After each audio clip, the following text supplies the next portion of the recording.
Okay, so next topic tayo is regarding clipper circuit. So this time we have here a parallel clipper.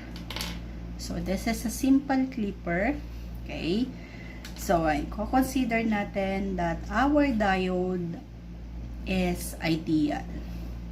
So at the same time, our input voltage here is a square wave.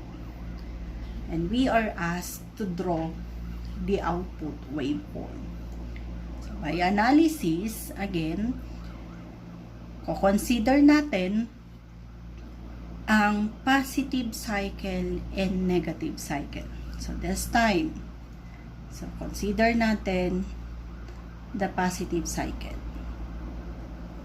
Okay? Equivalent circuit becomes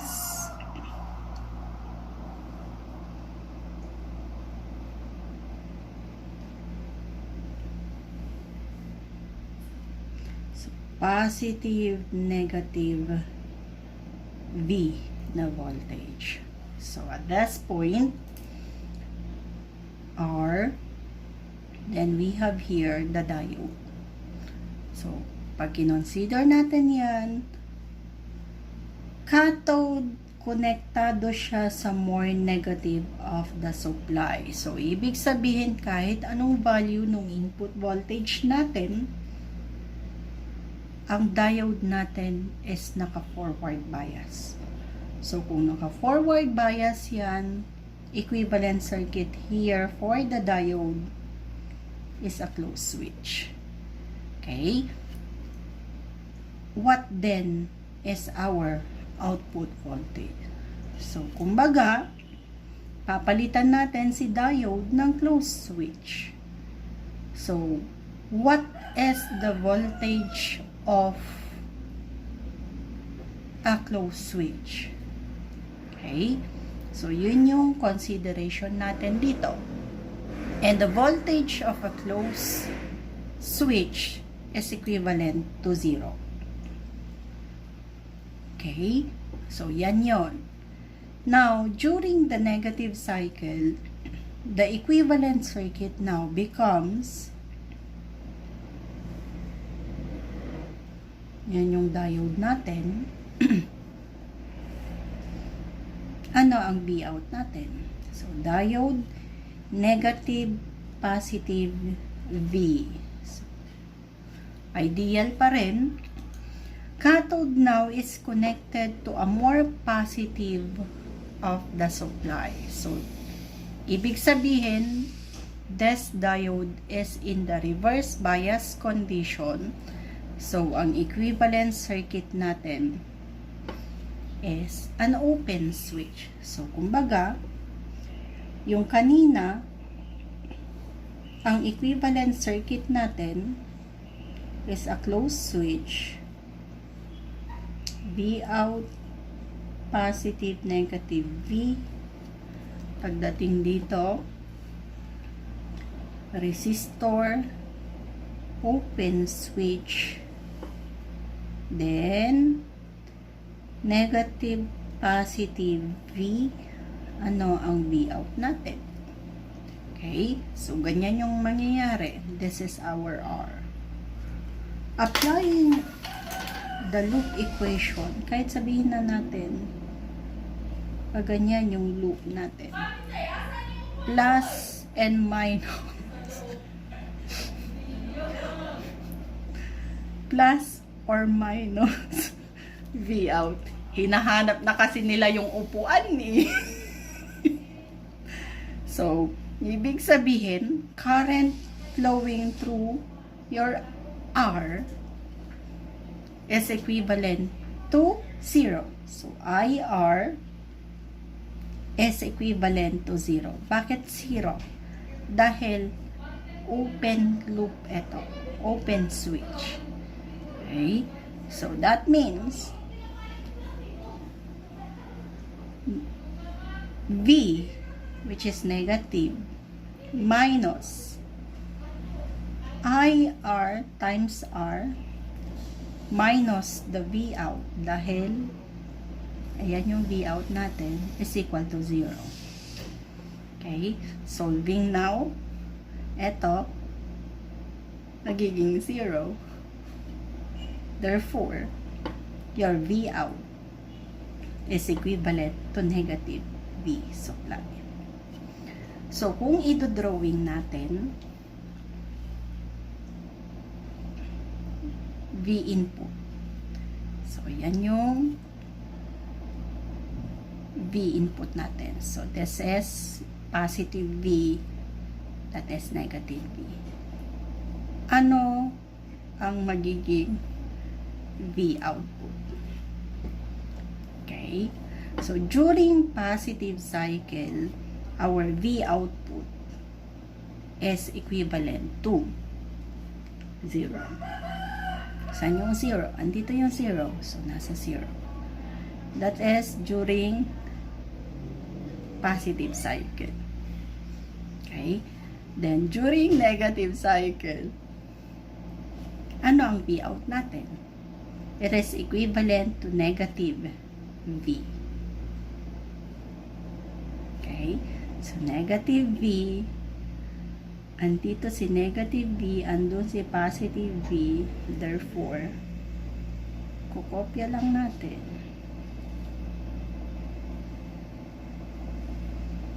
Then, pag inulit natin, positive cycle, positive 0.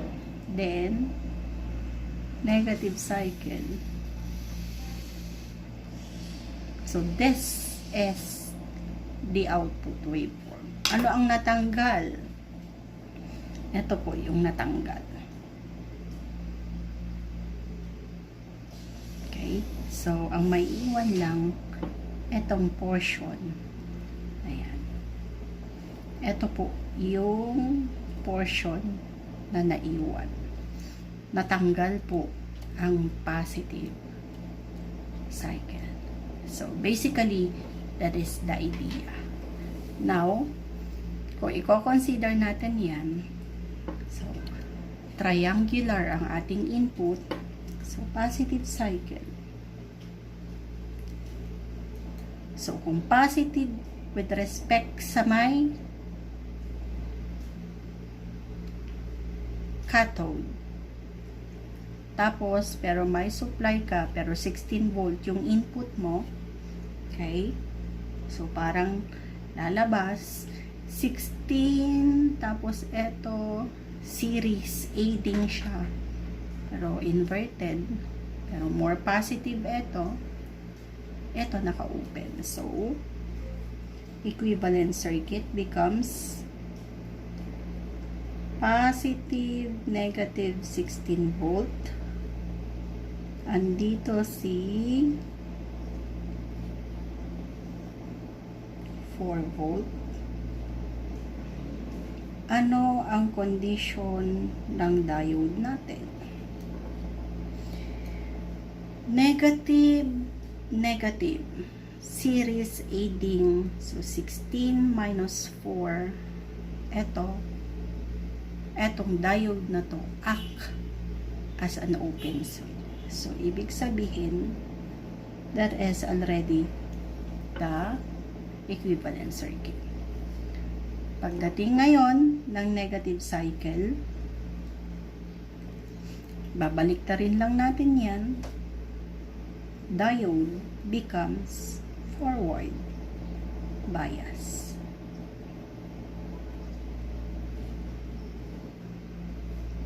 Ano ang Vout? So, plus, minus, plus, minus.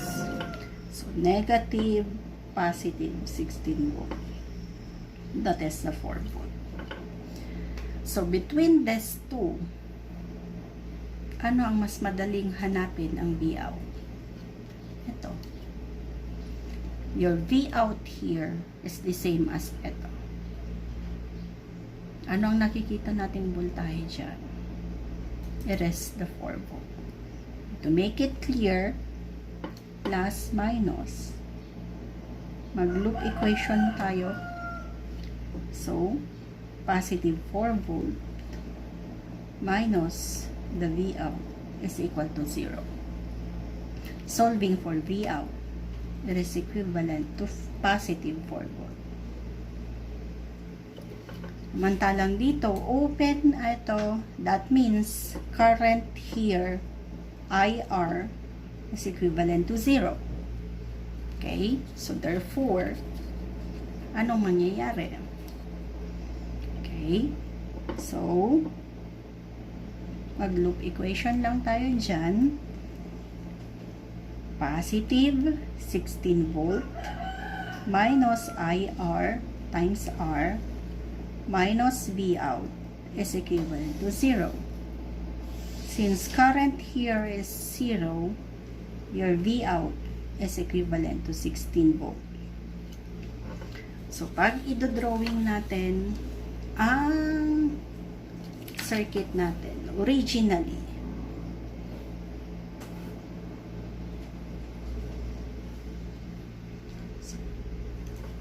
ito yung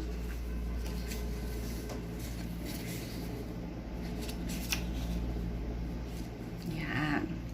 So, positive 16 volt, negative 16 volt. This is the VE. Okay? This is the positive cycle. That is the negative cycle. Mangyayari, ano ang magiging V out natin?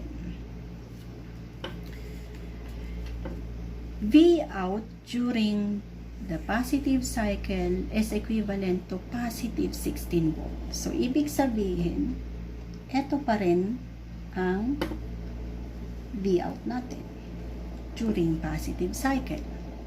And during negative cycle, it is equivalent to positive 4 volt. Asan ang positive?